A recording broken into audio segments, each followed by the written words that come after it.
Well, hello again. Welcome to Paranormal Tales. Today we're going to share Wendigo encounter stories. First story. Something is in the woods watching me. I thought I would post this here. Maybe someone on here has an idea of what it is. Over the past couple of weeks, I have noticed something strange going on in the woods of my family-owned land. More specifically, something has been watching me. I don't know what it is, but I am already sure it is not human or an animal. I hear it almost every night, and I have seen it twice. Both times when I saw it, it would walk into the forest and just watch me. It's always at night, go figure, when I see or hear it, and because of it being dark, I could not make out a whole lot. It was tall, 12 feet or more, and thin. It almost looked like Slender Man, but without the tentacle arms. The only other thing about it is a pattern I noticed. When it's close, I get the feeling that I need to run. I'm sure when I said it looked like Slender Man, you immediately thought I'm making this up. But at least give me the benefit of the doubt. For now, I'm just going to call it Slender. I don't know if this is related to it, but a couple years ago, I started seeing a woman in white on the property. It was not often that I saw her, and most of the time she was far away. The last time I saw her was long before Slender started showing up. A little while ago, maybe a month and a half, I was walking home from work. I get off work late at night, and I thought I could hear a couple people following me up the road. I couldn't see anyone, but this might be when Slender first showed up. From then on, when I was walking home, I would always feel like Slender was out there watching me. The first time I saw Slender, I was walking home, and I thought I saw movement up ahead. I pulled out my flashlight and shined it ahead. There was some very tall thing ahead of me, and when I shined the light in its direction, it just walked into the woods and watched me. The second time was about a week later. I was walking home and heard something behind me. I turned around and pulled out my flashlight to see what it was, and Slender was standing in the middle of the road. When I shined the flashlight on him, he walked into the woods and just watched me like he did before. Me and one of my coworkers have a lot of interest in the paranormal and supernatural creatures. No, not the TV show. I've talked with him about it, and he isn't sure what it is. Something he did tell me is a lot of these creatures will leave you alone if you show it you can defend yourself. Show it you're more of a threat than it's worth. I have not seen him since, but I hear him regularly. Whenever he is around, I feel threatened, and based on patterns, I can tell if he is close or far. If he is close, I get the feeling that I need to run, but if he is farther away, I get the feeling that I need to hunt him down and attack. I sometimes go to Walmart after work. There is one about a mile from where I live, and I've started carrying a pistol legally when I go so that if he were to attack, I could defend myself a lot better. I went to Walmart last night to get batteries and something to eat, and while I was eating, I was getting an uneasy feeling that something was outside, and it had hostile intentions. I kept the thought in mind and planned to go outside if I still felt that way. Some time passes, and I still feel a little uneasy, so I gear up to the point where you might assume I was preparing for a firefight. I was carrying an AR-15 Glock 19, a large fixed blade knife, and over 150 rounds of ammunition. If Slender wanted to fight, I was going to give it one. I kept two things in mind while I was outside. First, lead FMJ, full metal jacket. Ammo probably won't do a lot of damage to a supernatural creature. Second, if it's made aware that I can defend myself, it might move on. Now, if I'm going to be shooting at a supernatural creature, I'd rather have something a little more powerful, like a full auto Thompson submachine gun or a rocket launcher, but I can't use what I don't have. I head outside, all geared up like Rambo, and walk around the house to find nothing there. I start hearing noises at the garage, so I head up there. I can hear some noises in the woods, and I get the you need to run feeling. I have my AR pointed into the woods, and I give it a short speech. If you have hostile intentions, you would be better off moving on. I'm carrying a lot of firepower, and everyone in my family will be coming at you with a lot of firepower. I wasn't about to walk into the woods, but if I saw it, I was going to start shooting. I start thinking my message to it just pissed it off because after I finish, I hear something start growling. It was nothing like any animal I've heard. A second later, I hear something else growling from about a quarter mile away. I'm thinking to myself, well, shit, there's two of them. That you need to run, feeling I had earlier starts doubling down. So I back away from the section of forest. I heard the first growl from keeping my gun pointed in that direction the whole time. I'm walking back to the house, and the you need to run feeling doesn't go away. My first thought is it's following me. I get back to the house and head inside. Now when I would get into the house, fear of the supernatural would go away, almost as if the house was on hallowed ground. It didn't happen that time. While I was in the house, I was getting the attack feeling. I thought I heard noises outside, so I went back out. This time I did not have the rifle with me. I was hearing noises from two different directions. Both are outside the house, hiding in different spots. I walk around for a little bit, but decided it would be better to stay inside. I went back inside, but didn't feel safer. In fact, as I've been typing this, I have been listening to them walk around outside while getting run and attack feelings. I don't know what they are, but I don't think they are friendly. I will keep this updated as best as I can and include a diagram of the land for reference. The diagram won't be pretty, but I'm not the best when it comes to computers. I hope someone has an idea of what these are because I am clueless. Second story. The lights in the woods. If you're ever traveling in or around a forested area and see lights outside of your vehicle or in the distance, I'd suggest you find the fastest route out of there, for you don't want to know what these lights are. If it makes you feel better, you aren't alone in these sightings. Thousands have reported seeing a bright flash or flickering light somewhere deep in the woods.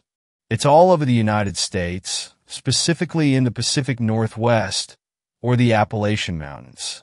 For the rest of the world, I do not know. I have seen the lights only once before, and I almost didn't live to tell the tale. My encounter was in Tennessee, I believe in the summer of 1997. I was traversing a barren highway at the dead of night, with no other cars in sight. I was on the highway at that time because I was going to visit family down south. I was beginning to regret not stopping for the night, for my eyes were getting heavy, and I was growing ever so tired as the time passed on. It got so bad that I pulled off into a little gravel shoulder on the side of the highway. Before I dozed off, I noted the time on the dashboard of my car. It read 11:58 p.m. I promptly fell asleep. I awoke to something, though I couldn't figure it out then. I looked again at the time on the dashboard. 4:03 in the morning. I had been asleep for about 4 hours. I focused my dreary gaze on the highway in front of me, and then I saw it. A flash, just up on the horizon in the woods. I thought I was dreaming at first. Then it happened again, this time a little closer to the road. I didn't know what to think, other than that whatever that was, it was supernatural. Another flash happened, this time at the foot of the tree line, about 150 or so yards away from my idle car.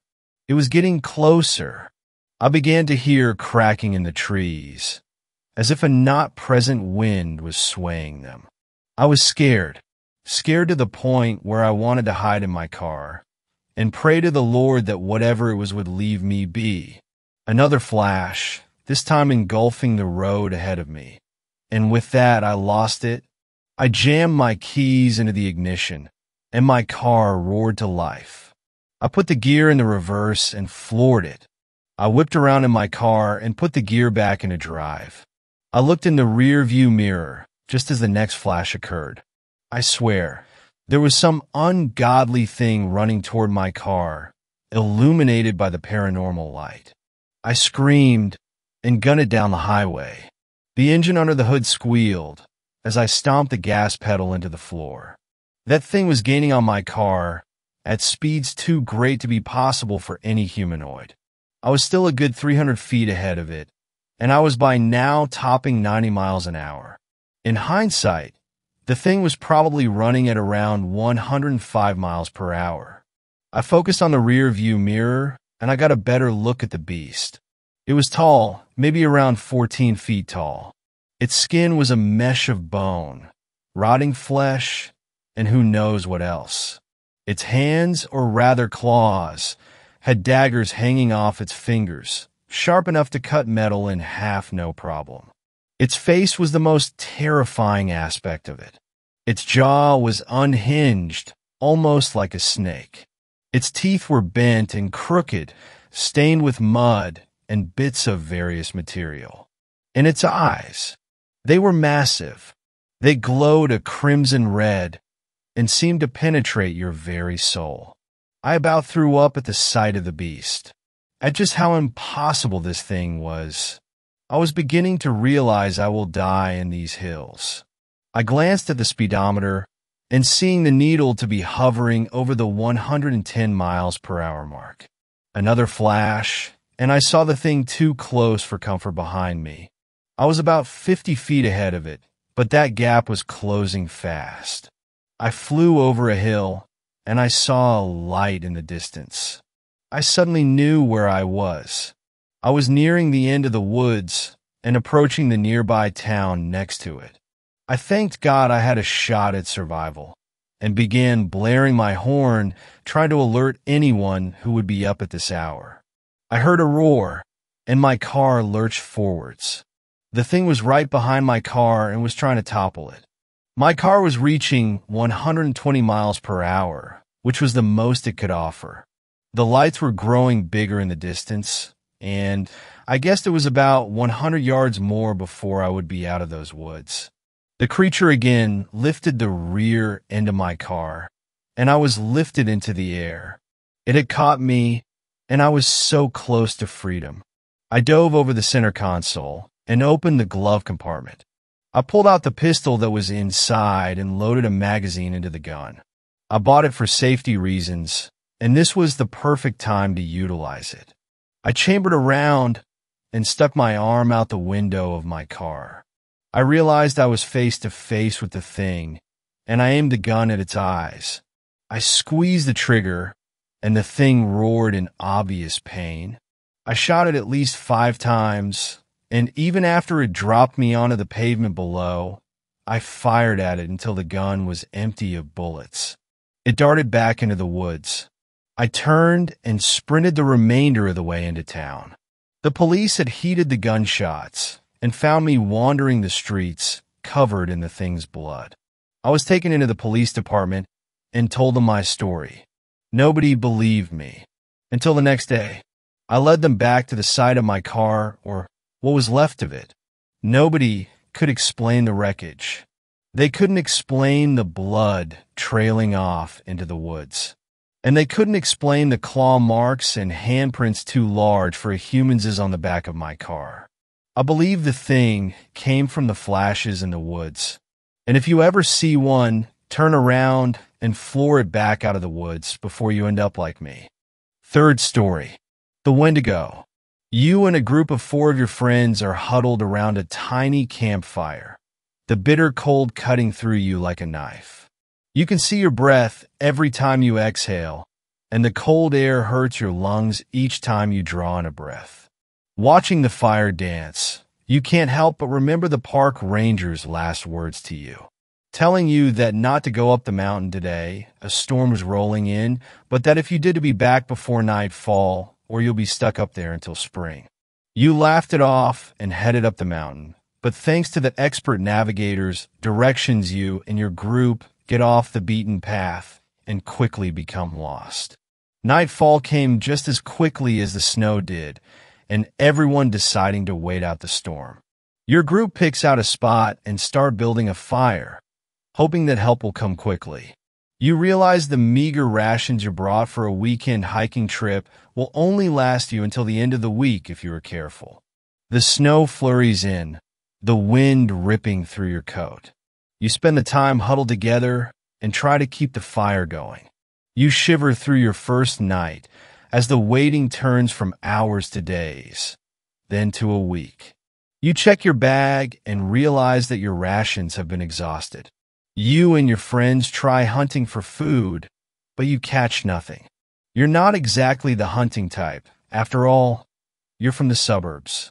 The most hunting you've done is sneak killing zombies on Xbox.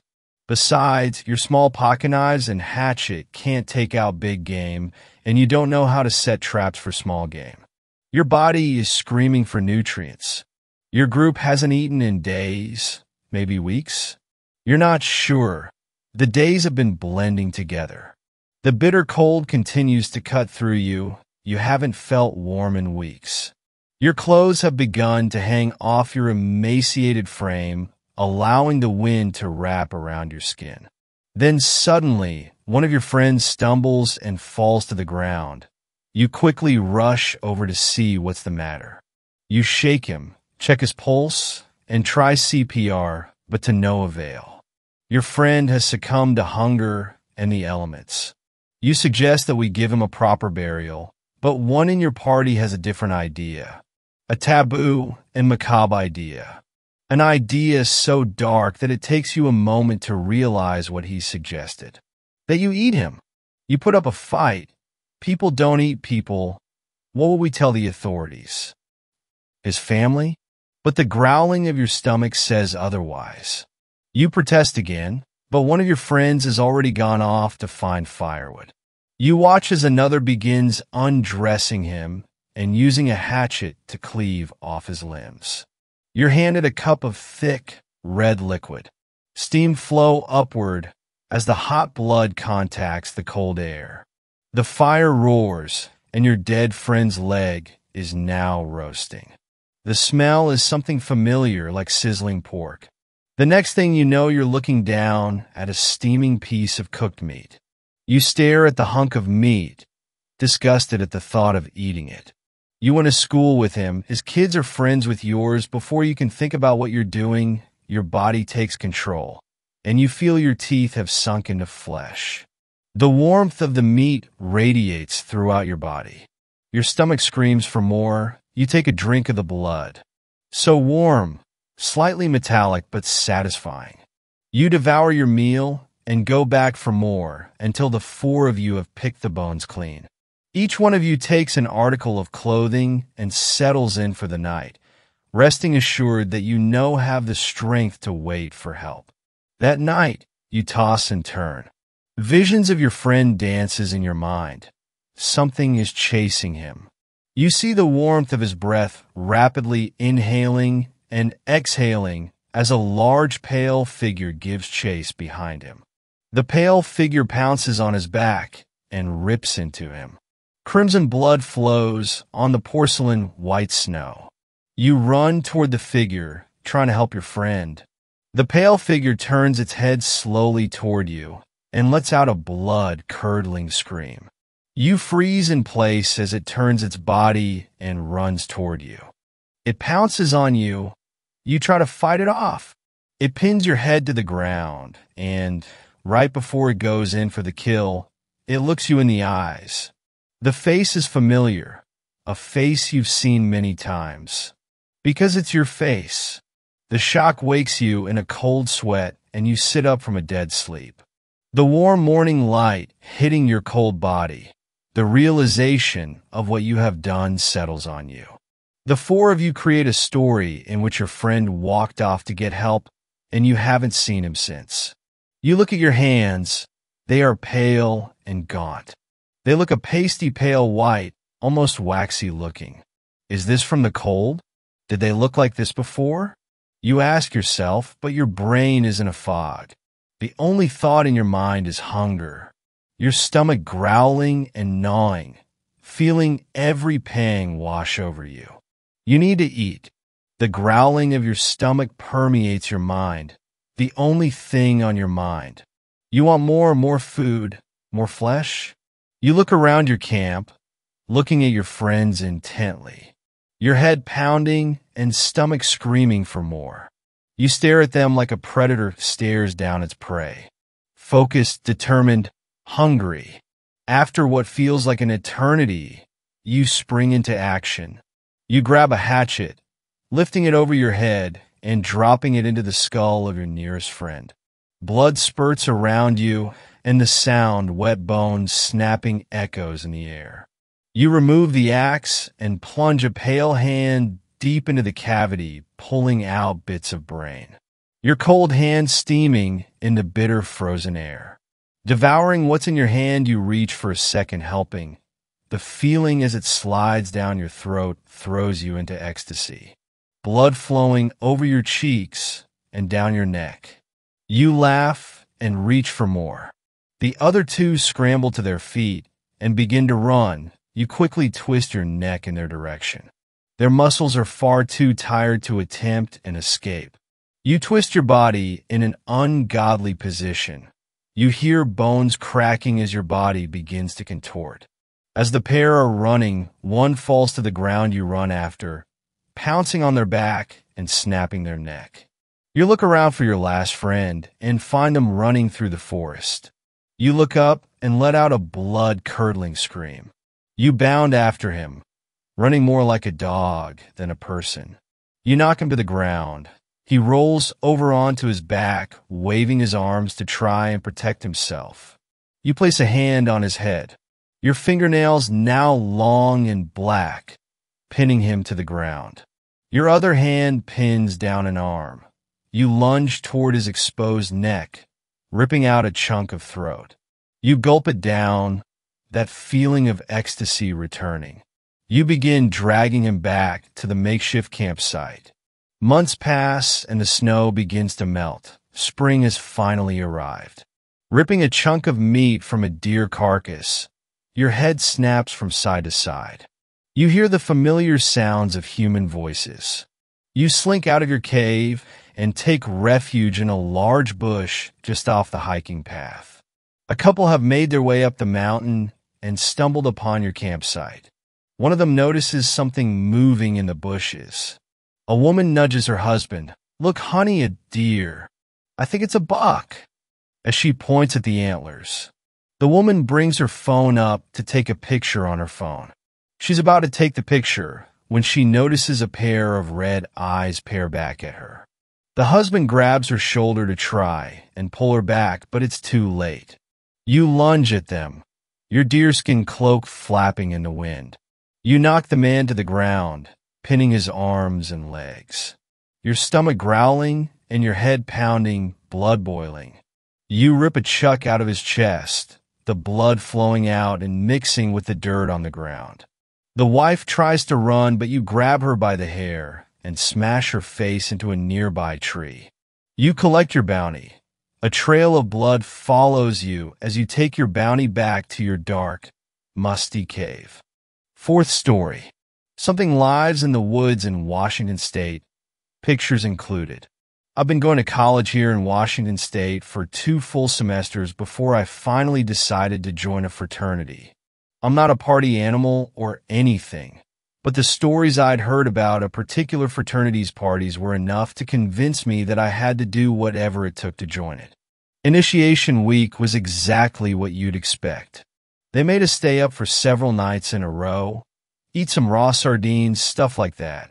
The crowning moment of initiation was that each initiate had to spend a night in the so-called murder forest just outside the city. This forest is famous in our area for being haunted. Apparently, several serial killer victims were found there, and on top of that, people hear weird sounds sometimes. Still, lots of places have local legends, and I figured that the stories had been exaggerated to enhance our hazing experience. So the 6 other initiates and I hopped into vans and were driven to the edge of the forest. One of the older members told us that we should walk for about an hour along a path, and that we'd find a campsite where we could spend the night. Each of us was carrying a backpack with a sleeping bag and tarp to lay on. I had been walking with the other guys in the group for 45 minutes. An idea crossed my mind. The rules we'd been given said we had to spend the night in the forest, not that we had to spend it in a particular area. They wanted us at that campsite so they could come in during the night and mess with us. I had no doubt.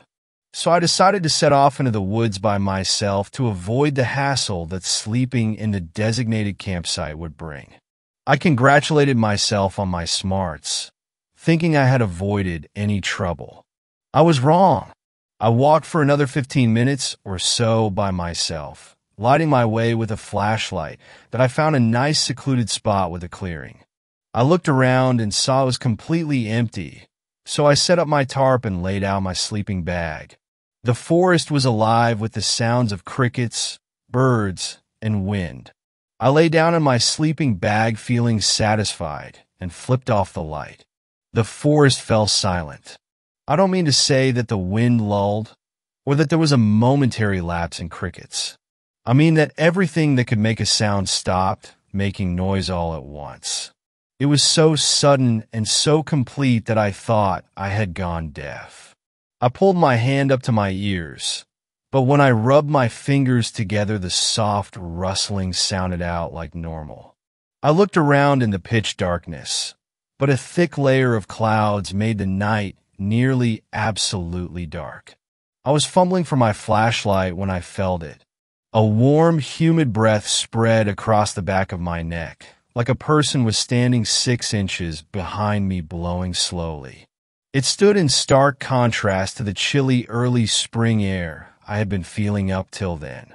My hand found the flashlight, and I spun it around, illuminating the clearing behind me, revealing nothing but grass and trees. The instant my light turned on, the sound returned to the forest, crickets and cicadas chirping away softly. I started to stand up to leave, but stopped myself.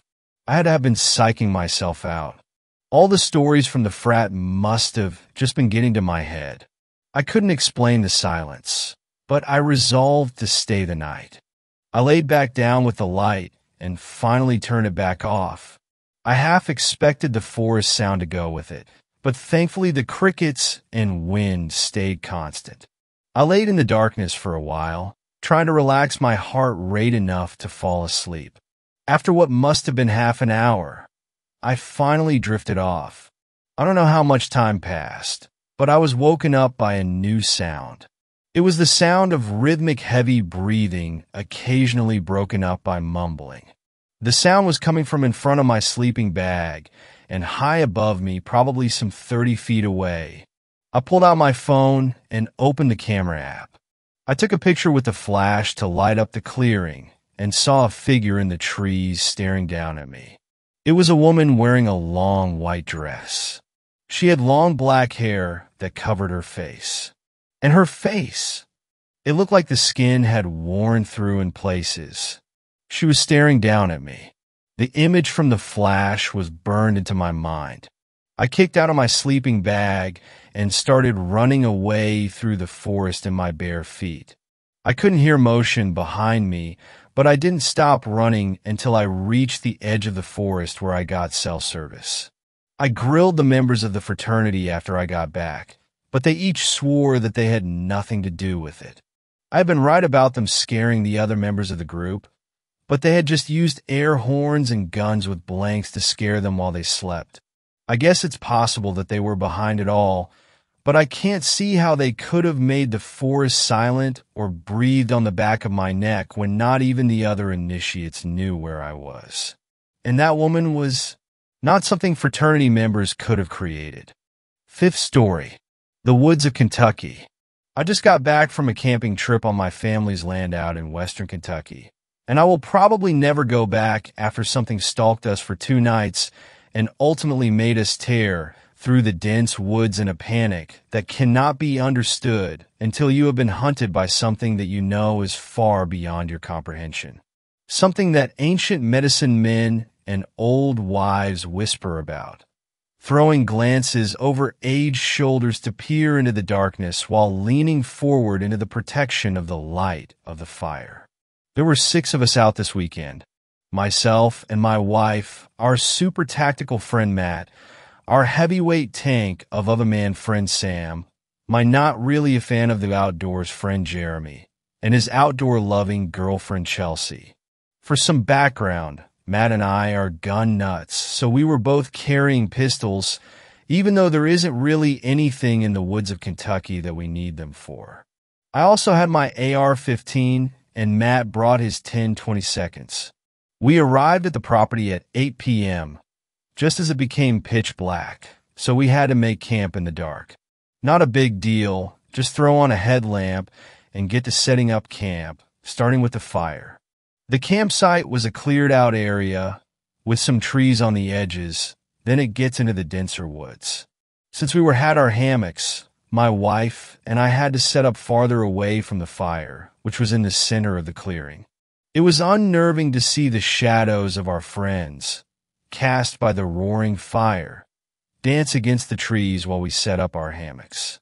We set them up quickly, but due to the general creepiness of the situation, I didn't notice my wife occasionally pausing to look back into the woods and watching for the movement that she later told me she caught out of the corner of her eye. After setting up our camp, I realized that I had left my jacket back in my car, and Matt wanted to go check out a pond nearby. So we decided we would head out together and hit both the cars and the pond. I grabbed my AR, and Matt grabbed his 10-20 seconds to go play Mall Ninja in the woods on the way. We handed Sam a radio and made sure we were on the same frequency and headed out. Started out very tactical, but after we got a good distance into the woods, the cars and pond were both in a clearing through about 300 yards of woods. We both were getting a little nervous. I don't think we realized just how dark it was out there. We stopped bounding and covering each other from imagined Chinese paratroopers and started walking together, rifles down, making as little noise as possible. At first we didn't really know why, but then we stopped and listened.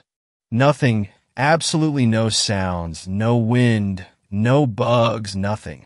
We looked at each other, and even though we couldn't see each other's eyes, we knew what we were thinking. All the damn Inawoods threads on /K/ had prepared us for this moment. We knew what we had to do. I acted first, putting a palm on the back of Matt's neck and shoved him firmly, simply being able to articulate the word "go" under my breath.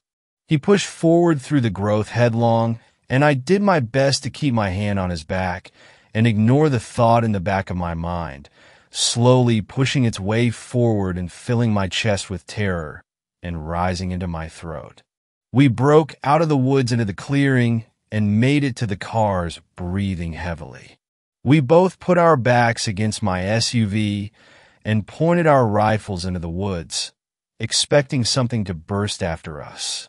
After 20 seconds, Matt expressed my thoughts. Something was running behind us, right? I stopped breathing when he said it because before I had attributed it to my imagination, but a third party now confirmed that something was chasing us and was now between us and the camp. I called Sam on the radio. Sam, did anyone else leave camp to follow us? No, we are all here still. Shit. I opened the car and reached in to grab my jacket and also got a flashlight while Matt continued staring at the woods, looking for the slightest sign of movement. I turned back around and turned the light on the woods. Nothing, blessed nothingness. But now we had to get back into the woods to get to camp. After 5 minutes to discussing it, we decided that it had just been our imagination, if only just to get the courage to re-enter those haunted woods. Flashlight in hand, I gripped my rifle and slogged in, Matt's hand firmly encouraging me firmly, with him watching behind us.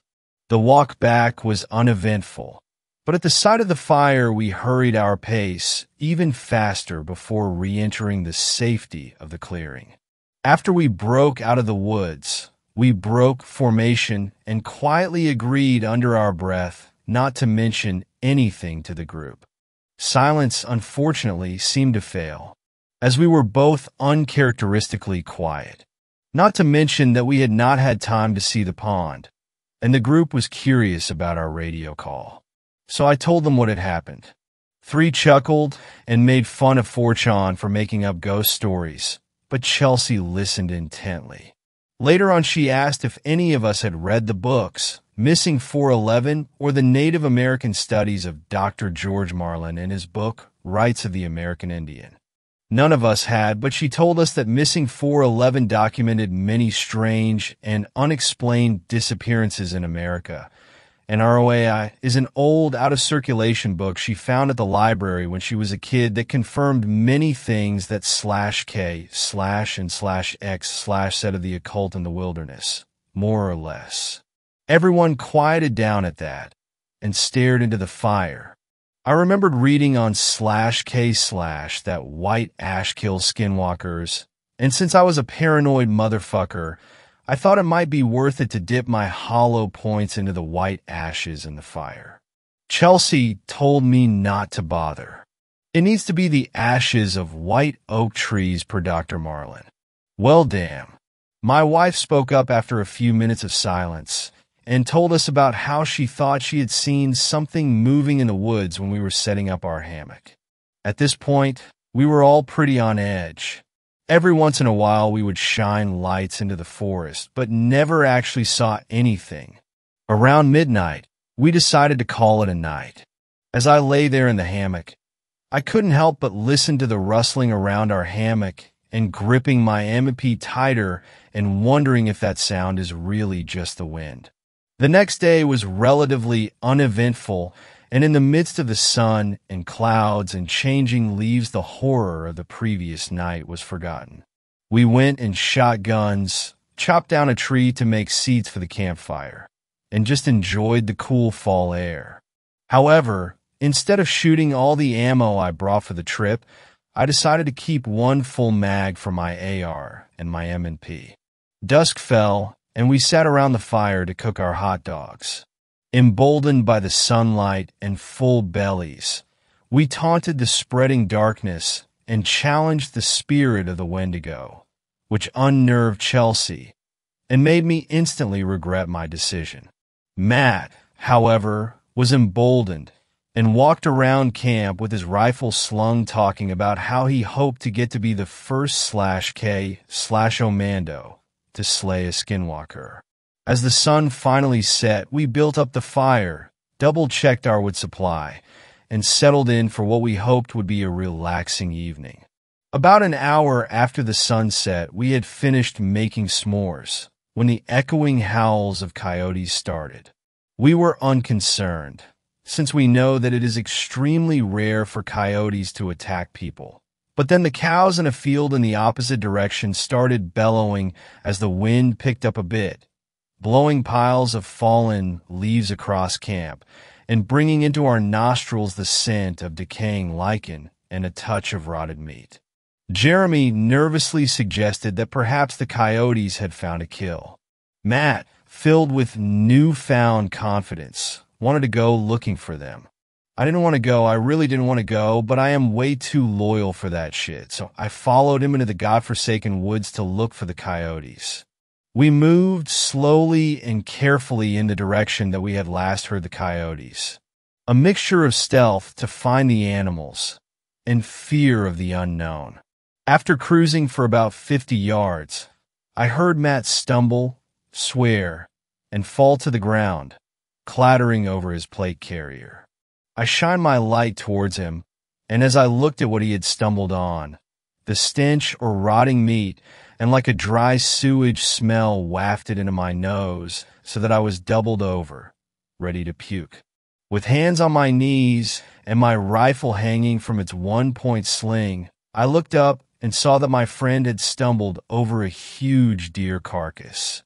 He was sitting on his ass, just staring at the carcass wide-eyed. I immediately looked up and shouldered my rifle, looking for the coyotes, but they didn't seem to be around. I went over to help Matt up, but when I got over to him, he was still staring wide-eyed at the corpse. My view of the body had been from behind, so I didn't see much, just a large deer, but from this side, I could see the horror of the animal. The animal looked both decayed and mutated. The hind legs were huge and muscular, strangely elongated. The chest and body were horribly mutilated, the intestines hanging out like its stomach had been pulled out. The head was the most decayed.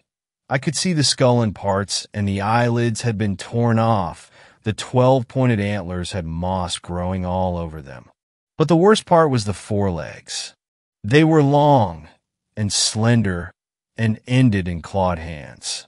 I stared at the creature for a good 5 seconds before I felt the same crushing presence that I had felt the night before. And as I looked around to identify the source, I realized that the entire forest was silent. I have never felt fear like I did in that moment, and thankfully, fight or flight screamed at me to fly. I grabbed Matt by the back of his plate carrier and pulled him to his feet and pushed him back towards camp, screaming at him to run. I looked back then, scanning around with my light. When it settled on the corpse, it was moving. I reacted purely out of fear, firing several rounds from my AR that I couldn't hear anything after that due to the deafening thunder from the rifle.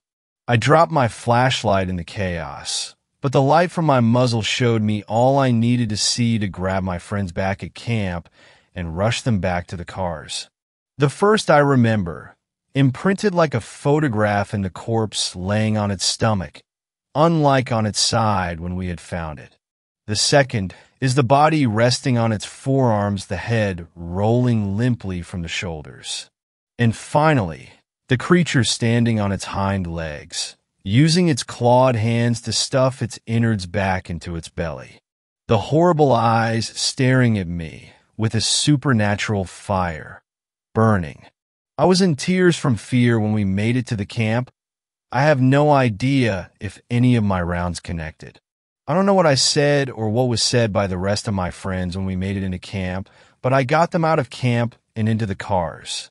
We just drove and drove until we got to a nearby gas station, which was still open.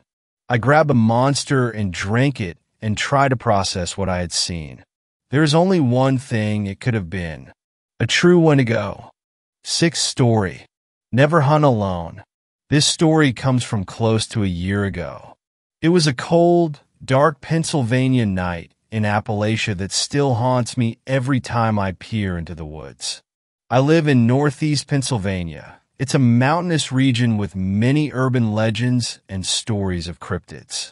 But like many scary stories, I thought these were myths rather than fact, told only with the intent to scare you. But now I understand that these stories are told as a forewarning. It was sometime in November 2022.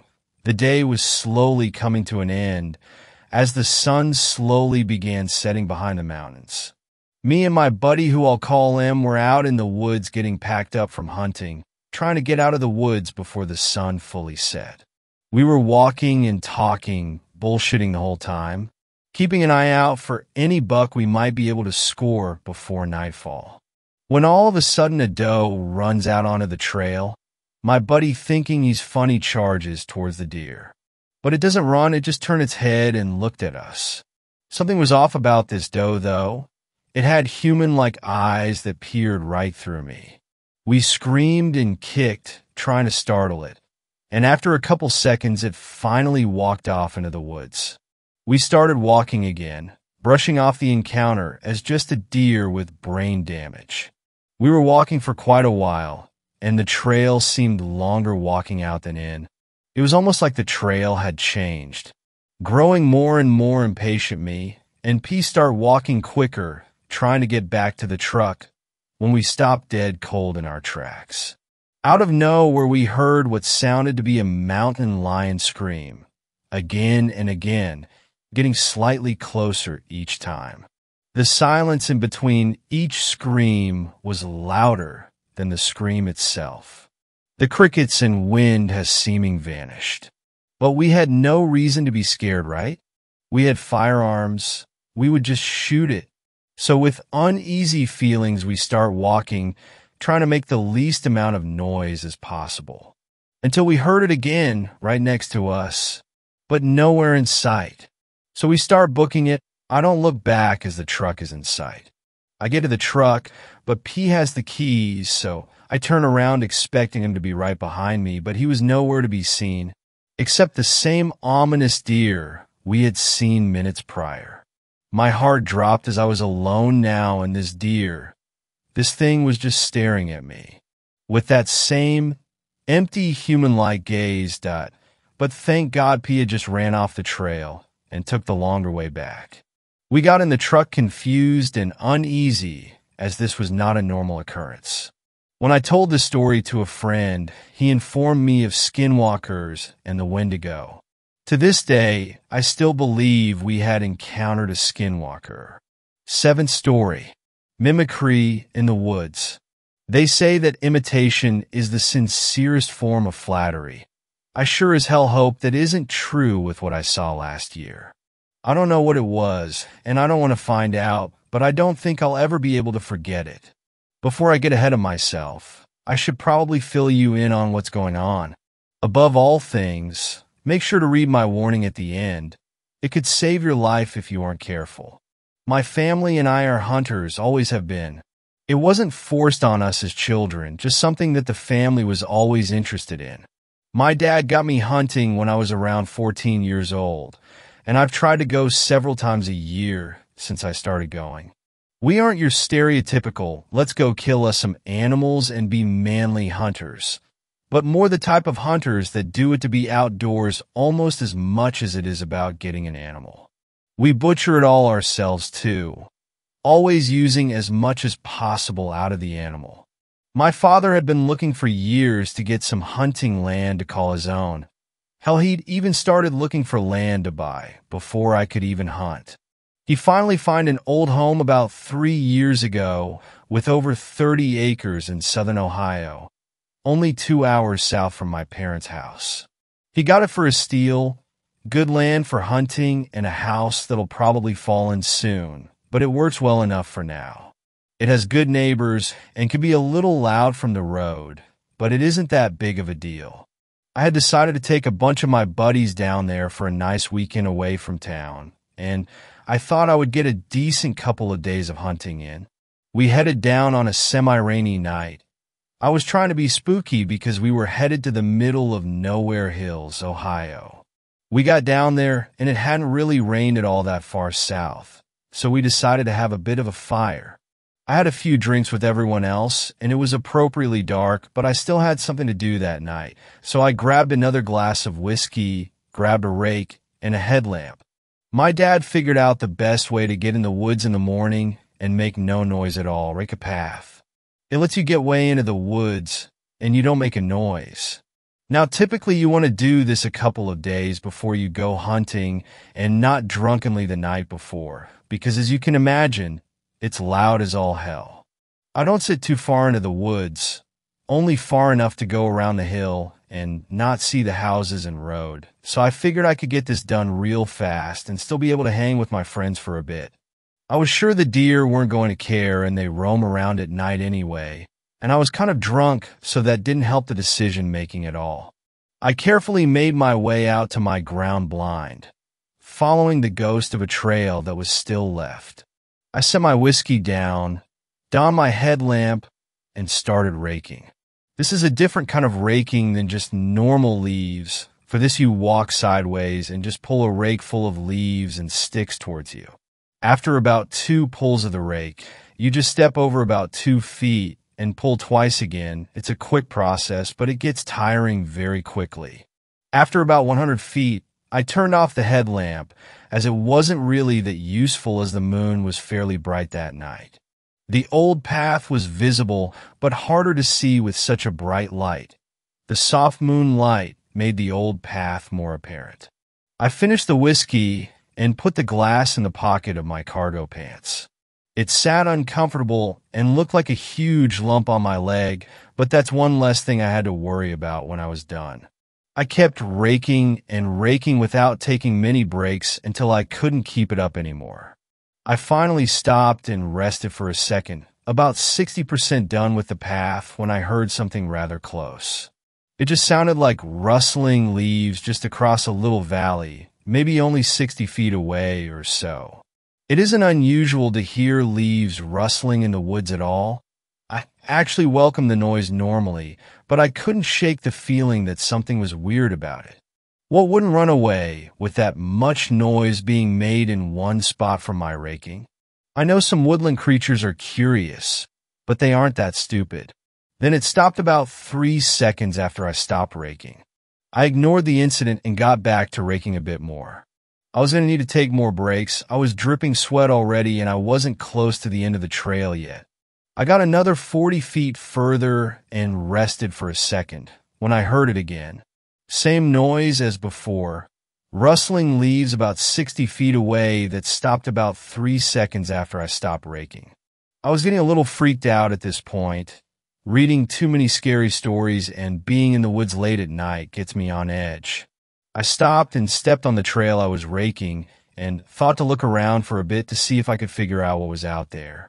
Something might have been following me from a distance, and maybe I could make it out in the moonlight. I figured it was a fox or something. They're surprisingly loud in the woods. I turned around and stood dead still and looked across the little valley. There was something moving. My heart started pounding, and I had to grab onto the tree that was next to me.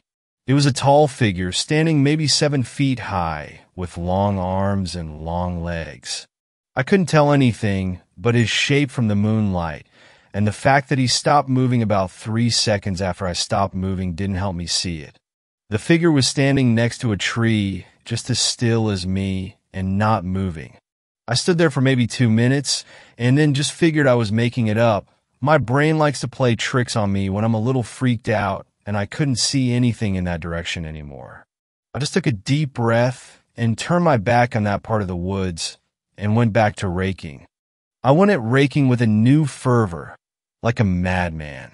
I really didn't think there was anything really there following me, but I couldn't shake the feeling. I imagine things so strongly sometimes that I swear I can almost see or hear them. And with a couple of shots of whiskey in my system, who the hell knows what happens?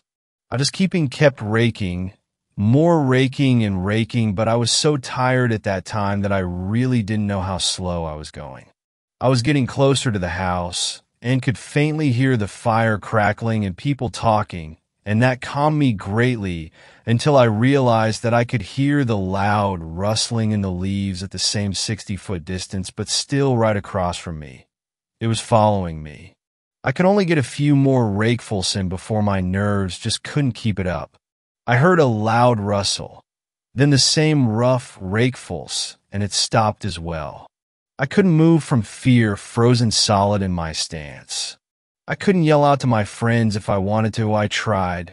I took 4 steps onto the trail I was working on, tried to call out, and all I could muster was a weird grumble and mumble. I was in a bad spot and couldn't do anything. Then I heard 4 distinct footsteps and some grumbles in the same direction. All of a sudden, I had a revelation. Echoes. It was just echoes in the trees. It had happened before, and I was sure it was happening again. It was always at the same time frame, and I was in a valley. I had just made up the tall figure in the distance. My mind had just put the fictitious figure in the area where the echo had been coming from in my perspective. I sighed in a huge breath of relief and tried to calm down.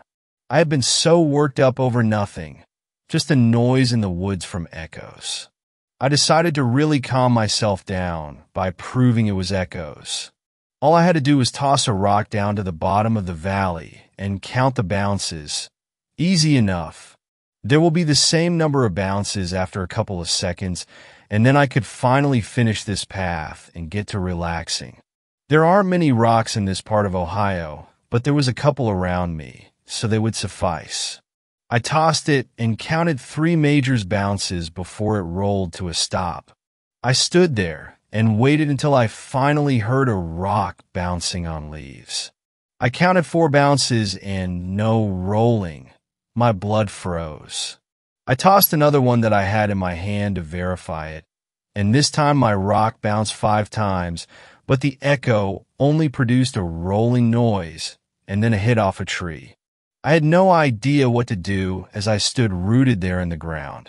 For some idiotic reason, I fished around in my pocket, pulled out the headlamp. It was already on somehow. I must have flipped it on somehow when fishing it out of my pocket. In a weird daze and some confusion of it being on, I shone it on the ground at my boots, my pants, and I glanced at my plaid shirt for a second before putting it on my head and looking across the valley. What I saw that night will chill me every time I step in those woods again. It was tall, not as tall as I thought it was last time, maybe only a couple of inches taller than myself. This thing was eerily familiar. It had weird brown lumps around its feet, a weird tan-colored set of legs with a large lump on one, and part of its torso was an odd mixture of cross stripes, but that only went up to about chest level. The rest was a weird gray-colored structure. Its chest and arms were pretty indistinguishable, the light washing out a lot of color and definition. Its face, though, that's what still haunts me to this day. Its head looked similar to a human head, but the proportions were all very mild.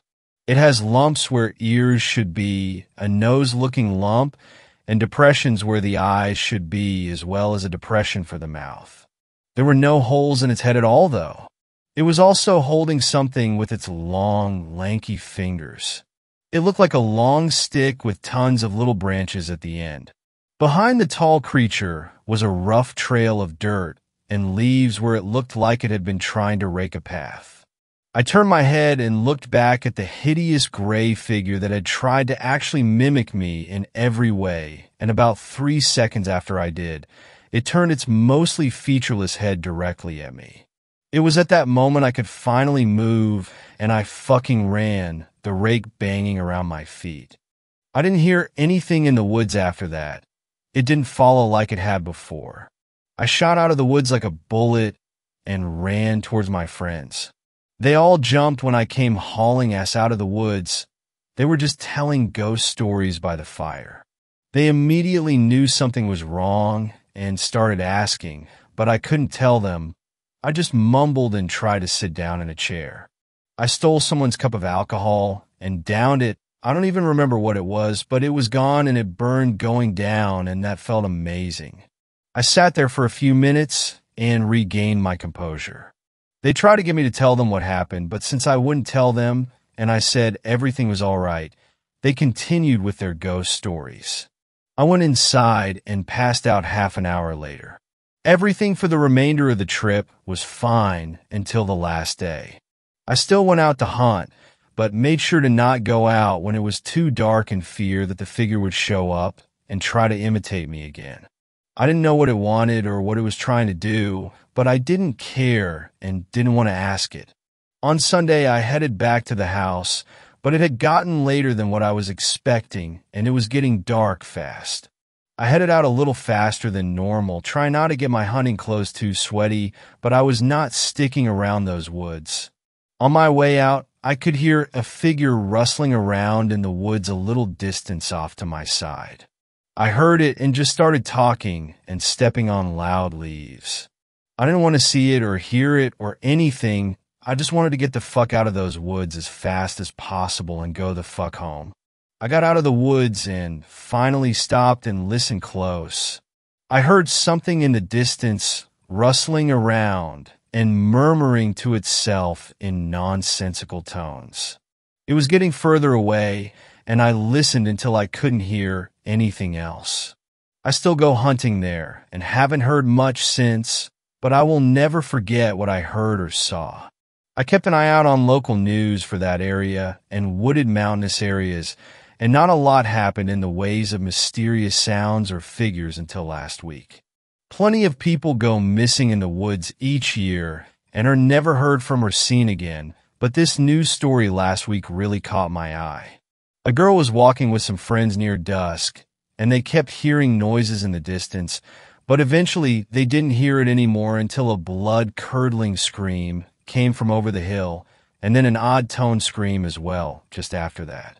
They all ran out of the woods as fast as they could and called the police. Another person from that area went missing that night and hasn't been seen since. The worst part of it is that this happened in New York, nowhere near where I am. I'm not sure if it moves that fast or if there's more of these things in the woods, but you have to be careful. Don't go into the woods alone. Don't do it near or at dark. And if you hear a noise in the distance that seems to be following you for any period of time, run.